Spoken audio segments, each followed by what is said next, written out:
വയനാട് കൽപ്പറ്റയിൽ ലഹരിവേട്ട. ബസ് യാത്രക്കാരനിൽ നിന്നും 172.32 gram MDMA പിടികൂടി. മലപ്പുറം സ്വദേശി ഷംനാസിൽ നിന്നാണ് മയക്കുമരുന്ന് പിടികൂടിയത്. രതീഷ് വാസുവിനോട്. രതീഷ്,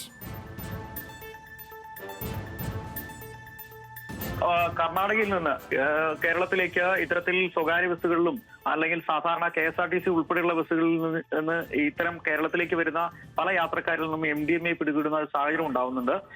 ഇന്ന് രഹസ്യ വിവരത്തിന്റെ അടിസ്ഥാനത്തിൽ പലയിടങ്ങളിൽ പരിശോധന നടത്തുന്നുണ്ട്. മാത്രമല്ല, ഈ പുതുവർഷവുമായി ബന്ധപ്പെട്ട് നിരവധി യാത്രക്കാരും സഞ്ചാരികളും വരുന്നു. അതുകൊണ്ട് തന്നെ കൂടുതൽ പരിശോധന എക്സൈസും പോലീസും ഒക്കെ സംയുക്ത സംഘം പരിശോധന നടത്തുന്നുണ്ട്. ഇന്ന് എക്സൈസ് കൽപ്പറ്റ നഗരത്തിൽ നടത്തിയ പരിശോധനയിലാണ് ഈ മലപ്പുറം സ്വദേശിയായ ഷംനാസിൽ നിന്ന് ഈ MDMA, അതായത് രാസലഹരി, കൂടുതൽ കൊമേഴ്ഷ്യൽ ക്വാണ്ടിറ്റി 172.32 ഗ്രാം MDMA പിടികൂടിയത്.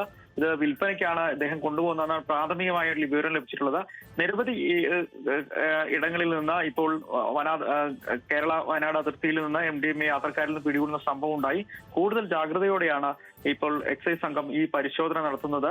രാസലഹരിയുടെ വരവ് വലിയ തോതിൽ വർദ്ധിച്ചു എന്നതുകൂടി ഈ ഘട്ടത്തിൽ നമ്മൾ മനസ്സിലാക്കേണ്ടതുണ്ട്.